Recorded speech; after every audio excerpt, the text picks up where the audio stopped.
Welcome back to another tech video. Today I'm going to be going through your question, answering it, and hopefully you find the solution. Now, don't forget to stay just a little bit crazy like me, and you'll hopefully get to the resolution. Now, let's continue on to the video.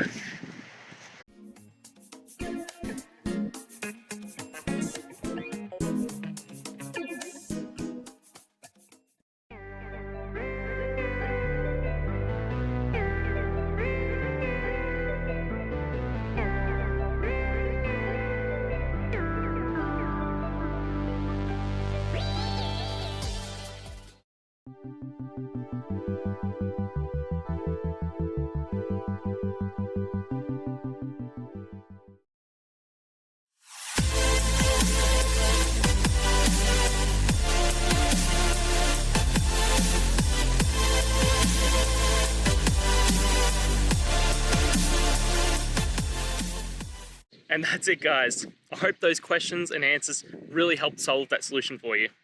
If it did, please hit subscribe. I'd really appreciate it.